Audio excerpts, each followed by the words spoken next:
The former cop suspected of being the Golden State Killer gave weary and rasping answers as he made his first court appearance on Friday afternoon in a wheelchair.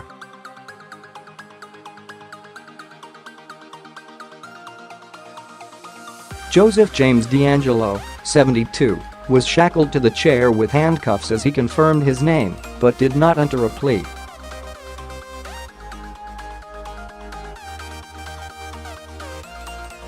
The balding, unshaven alleged serial killer appeared weak and struggled to answer the judge's questions.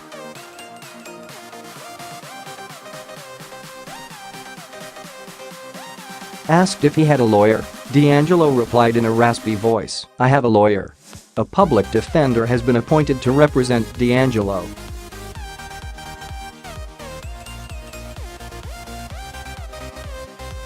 The tense courtroom was filled with people who knew many of the suspected serial killer's 12 murder and 51 rape victims.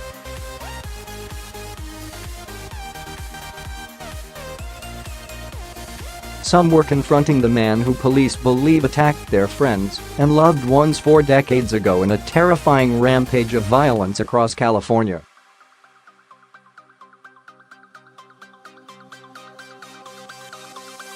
Three women who grew up in Rancho Cordova, the Rancho Girls, were in court to witness the arraignment.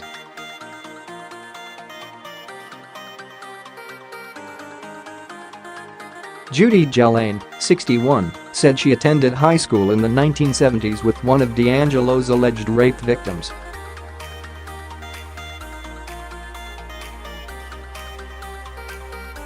"He's always been a bogeyman and today I see the bogeyman is real," Jelane told East Bay Times.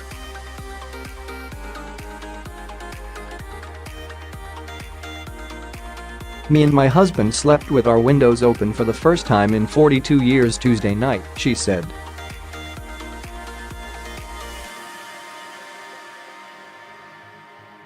"He is the ultimate bogeyman." DeAngelo was arrested Tuesday after investigators matched crime scene DNA with genetic material stored by a distant relative on an ancestry site.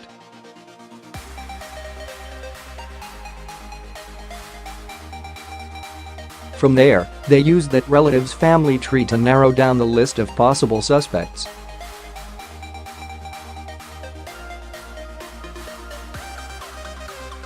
DeAngelo initially faces murder charges in the slaying of a couple from Rancho Cordova in 1978.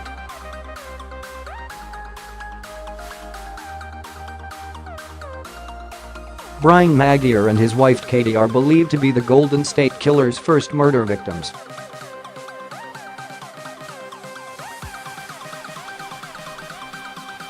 The newlywed couple was shot dead while walking their dog in Rancho Cordova, California on February 2, 1978.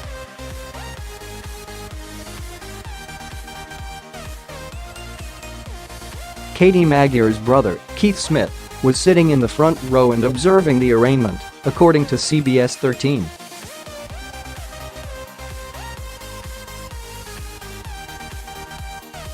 DeAngelo is expected to face a total of 12 homicide charges, according to the Sacramento Bee.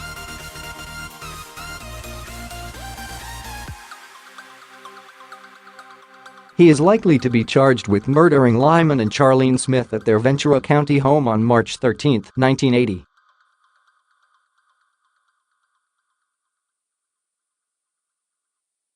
They were bludgeoned to death with a fireplace log and were later found by their 12-year-old son.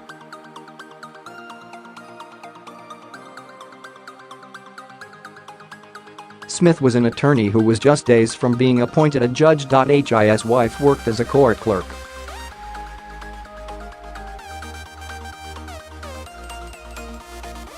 Police believe DeAngelo is also behind the murder of Dr. Robert Offerman and Alexandria Manning, who were killed on December 30, 1979.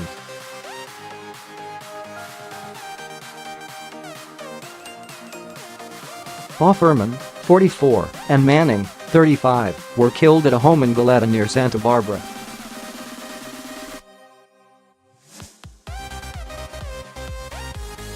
They had their hands bound with twine when their bodies were discovered. Married couple Patrice and Keith Harrington were killed in their home at Dana Point on August 19, 1980.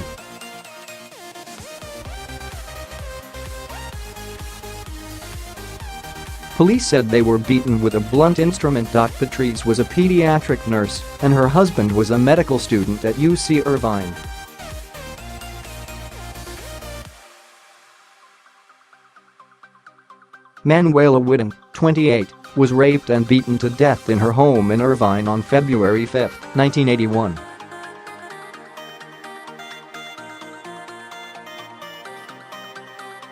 She was home alone at the time because her husband was in the hospital recovering from an illness.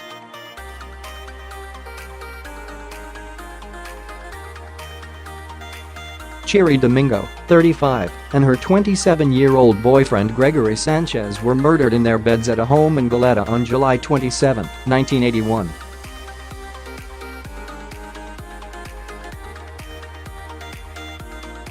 Domingo was found with her hands tied and suffering massive head injuries. Sanchez was shot and bludgeoned.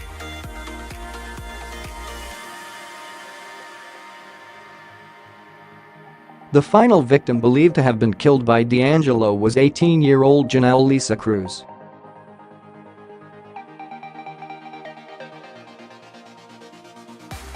She was bludgeoned to death in her family's home in Irvine on May 4, 1986. A real estate agent who was selling the family's home was the first to discover the teen's body.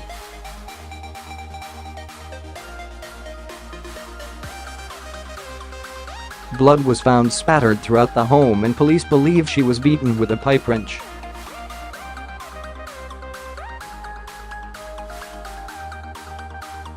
DeAngelo is also suspected of raping as many as 51 women from Sacramento, the Bay Area, and Orange County in the 1970s and 80s.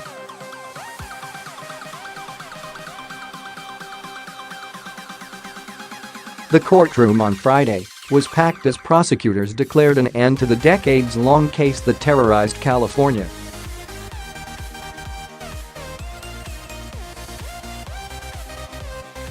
At around 1:45 p.m. local time, DeAngelo was wheeled into the courtroom wearing orange prison garb.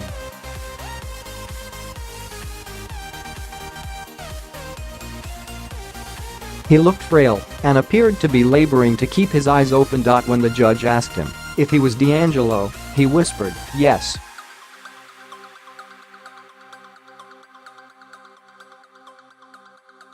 After the charges against him were read, DeAngelo did not enter a plea.The entire arraignment took a few minutes.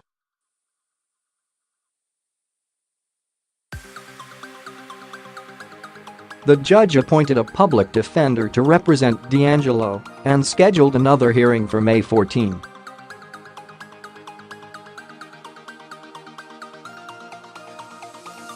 DeAngelo became a focus of the investigation since he lived in the areas where the crimes happened and was the right age.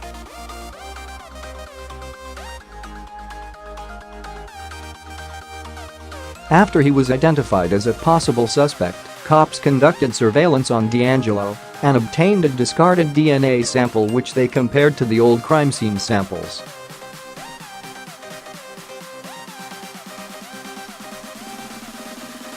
They got the first results back on Friday, which showed overwhelming evidence he was the serial rapist and murderer who terrorized the state in the 1970s and 80s.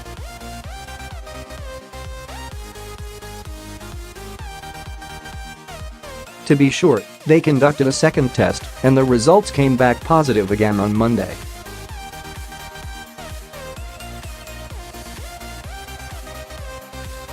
DeAngelo was arrested the following morning at his home in the Sacramento suburb of Citrus Heights.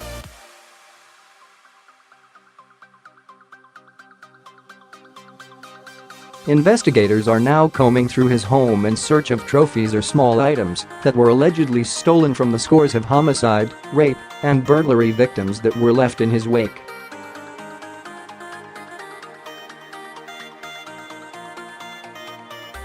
"We're looking for anything that links him to any of those crimes, whether they are trophies, whether they are weapons or ammunition that was used, anything that gives an indication or insight or link to any of these crimes," Sacramento County Sheriff Scott Jones told the Sacramento Bee on Friday.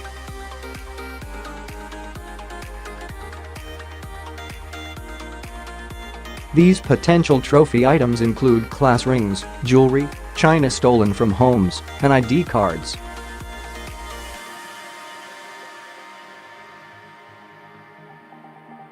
Investigators said that, so far DeAngelo has not been talkative. He has instead been answering detectives' questions with self-reflection mutterings.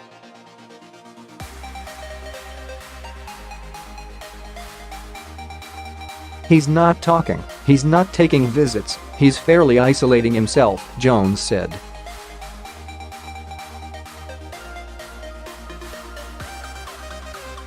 "Of course, he's under observation, and we're doing everything we can do to keep him safe."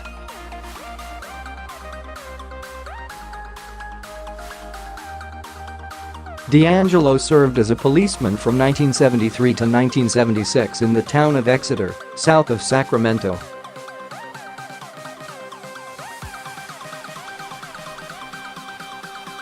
Exeter is near the town of Visalia, and DeAngelo is suspected of being the Visalia ransacker who was burglarizing homes in the area.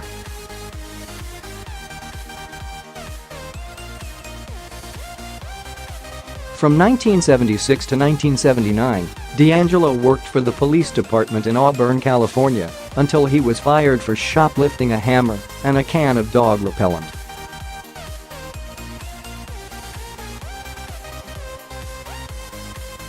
Paul Holes, the lead investigator on the case, told the Mercury News in San Jose, California, that the investigative team used judge.His, a Florida-based website that pools DNA profiles that people upload and share publicly.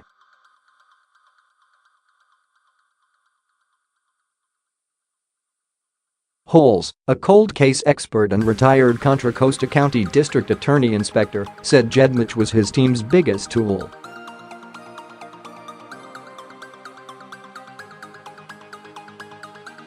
judge.His is a free site where users who have DNA profiles from commercial companies such as Ancestry,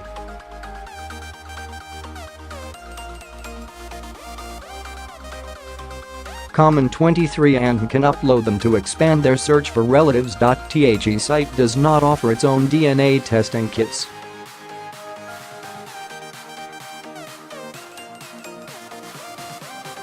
Major companies do not allow law enforcement to access their genetic data unless they get a court order.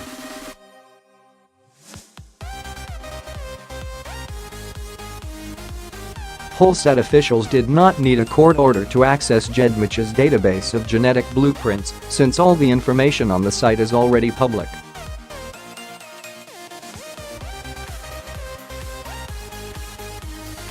The company said in a statement on Friday that they were not approached by law enforcement or anyone else about this case about the DNA.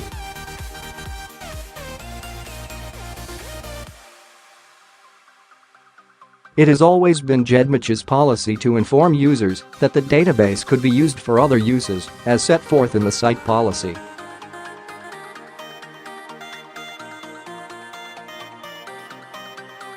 While the database was created for genealogical research, it is important that judge.His participants understand the possible uses of their DNA, including identification of relatives that have committed crimes or were victims of crimes.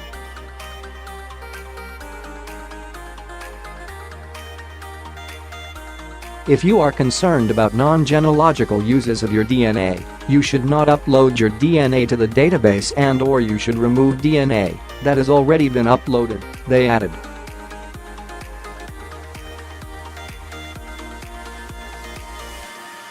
It's unclear if judge.His was the only ancestry site that investigators used in their search.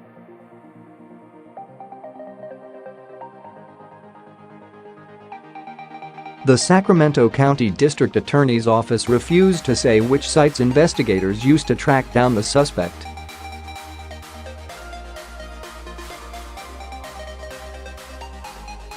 All of the major DNA testing kit companies have said that law enforcement did not reach out to them for access to their DNA databases.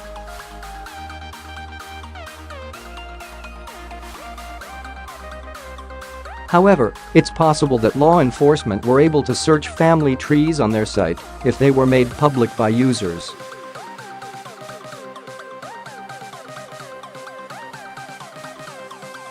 Many family trees on such sites are public since it helps with collaboration among distant family members.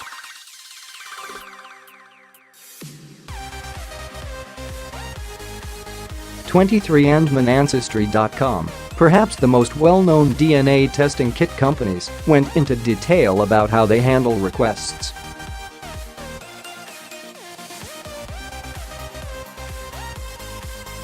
Broadly speaking, it's our policy to resist law enforcement inquiries to protect customer privacy, a 23andMe spokesman said.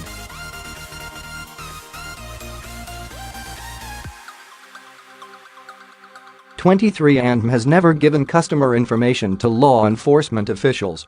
Ancestry.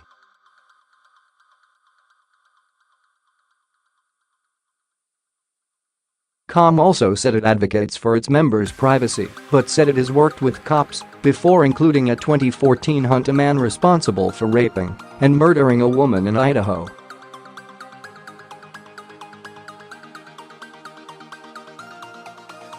Ancestry.com publishes annual transparency reports which detail its work with law enforcement investigations.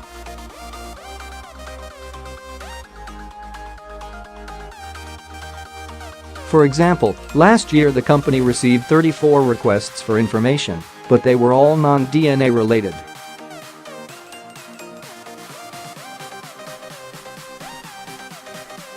They consented in 31 of the cases, which were mostly credit card misuse and identity theft crimes.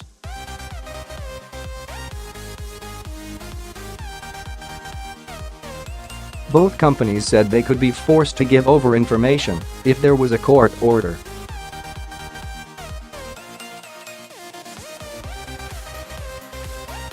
However, they add that their databases are likely not much of a help since they analyze different regions of DNA than what forensics experts explore.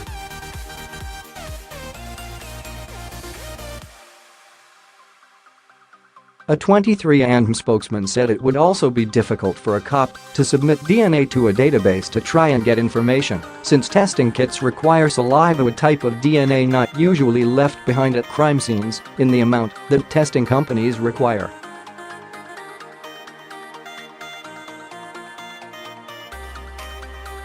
We only process saliva in our lab, and there has to be enough to fill a test tube, the spokesman told the Mercury News.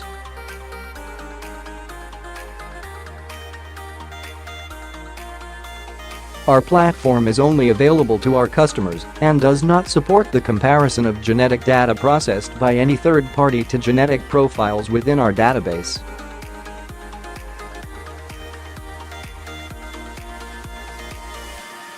While these DNA testing kit companies rarely give out information, it still raises privacy concerns for the millions of people who submit their DNA to such sites to discover their heritage.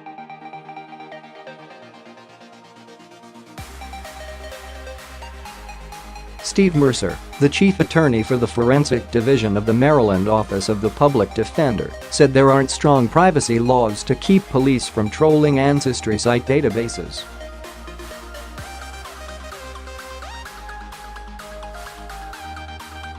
People who submit DNA for ancestors testing are unwittingly becoming genetic informants on their innocent family, Mercer said, adding that they have fewer privacy protections than convicted offenders whose DNA is contained in regulated databanks.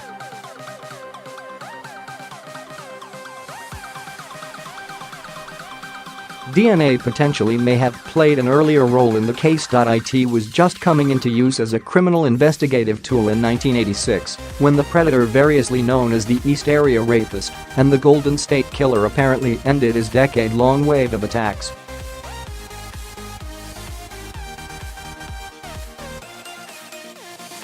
DeAngelo, a former police officer, probably would have known about the new method, experts said.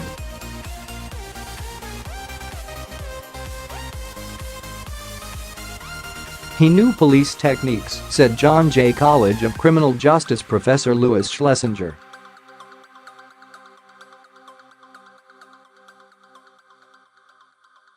He was smart. No one who knew DeAngelo over the decades connected him with the string of at least a dozen murders, 50 rapes and dozens of burglaries from 1976 to 1986 throughout the state.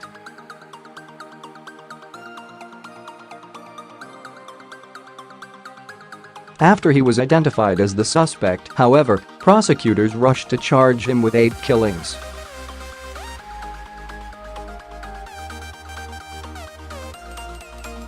In addition, police in the Central California farming town of Visalia said Thursday that DeAngelo is a suspect in a 13th killing and about 100 burglaries in the area.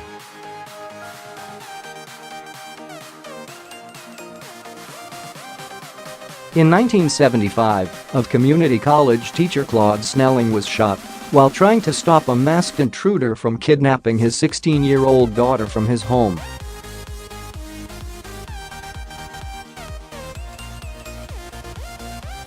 Investigators lacked DNA evidence, so Snelling's death and the burglaries weren't included in the tally of Golden State Killer crimes, but fingerprints and shoe tracks will be reviewed for matches to DeAngelo, Visalia Police Chief Jason Salazar said.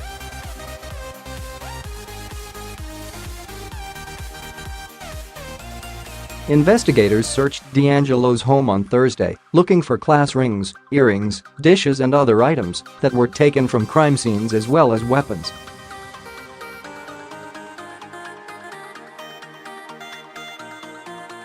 Meanwhile, DeAngelo's neighbors, relatives and former acquaintances all say they had no inkling that he could be a serial killer.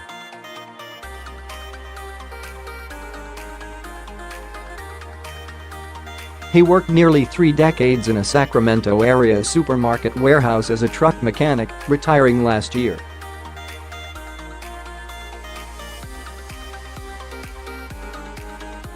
As a neighbor, he was known for taking meticulous care of his lawn in suburban Citrus Heights.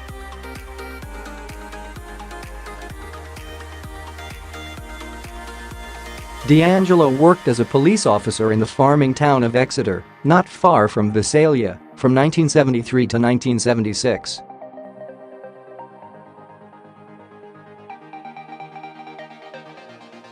DeAngelo was a black sheep who didn't joke around with other officers, said Farrell Ward, 75, who served on the force with DeAngelo.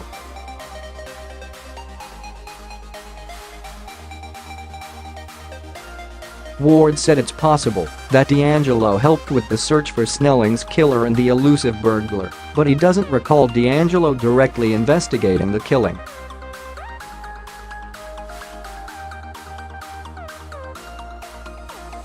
I've been thinking, but there's no indication whatsoever that anything was wrong, Ward said.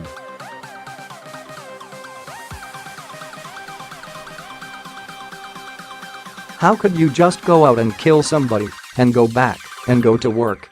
I don't understand that.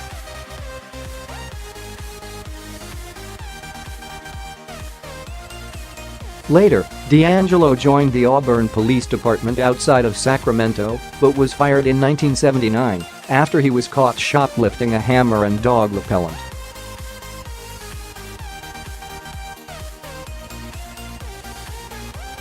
Investigators say they have linked DeAngelo to 11 killings that occurred after he was fired.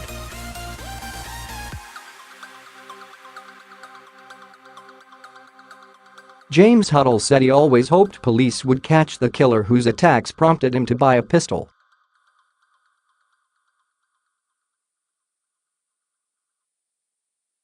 But he was stunned to find out the man arrested was DeAngelo, his former brother-in-law.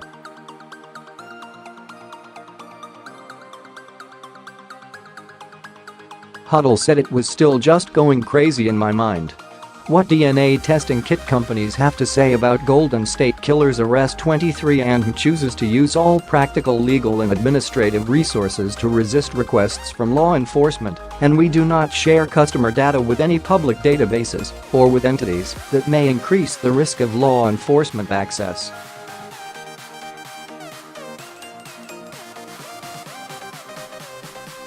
In certain circumstances, however, 23 and may be required by law to comply with a valid court order, subpoena, or search warrant for genetic or personal information.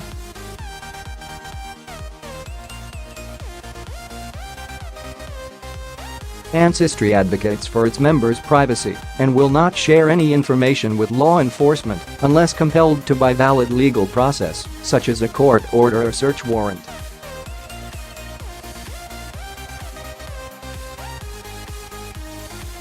Additionally, we publish law enforcement requests in our transparency report annually.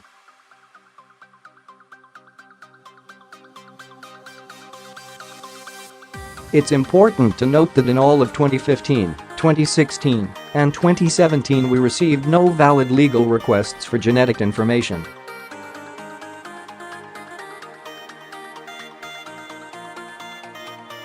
Helix has not been contacted by law enforcement and has not received requests for information relating to the suspected Golden State Killer or any other investigation.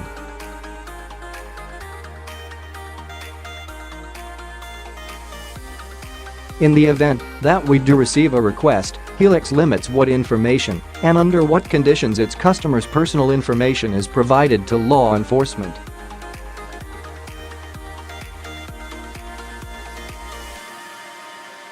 Specifically, Helix operates consistently with its privacy policy, which provides that Helix may disclose customers' personal information, including genetic information, to comply with law, a valid court order, a judicial proceeding, subpoenas, warrants, bankruptcy proceedings, or in connection with any legal process, provided that we will not disclose your genetic information without a valid subpoena or search warrant specific to your genetic information.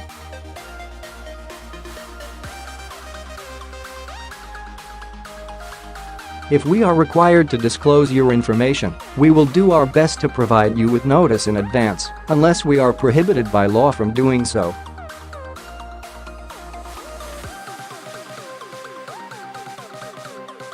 Family.The, the pioneer company in the field of genetic genealogy, was not contacted formally by any law enforcement agency regarding the Golden State Killer case.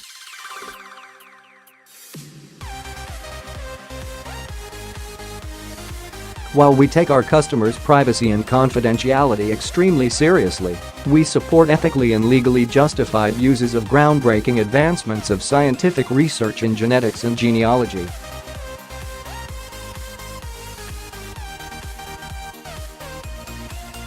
The irony is the fact that this arrest was made on National DNA Day, which should not be lost on any of us.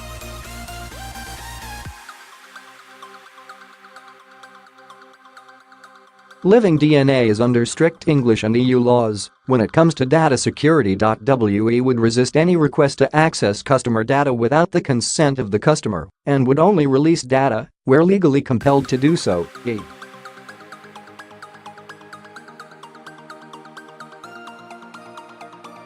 By where ordered by a court having jurisdiction over us.We have not been asked to provide, nor have we provided any customer details data to any authority worldwide, including the US authorities.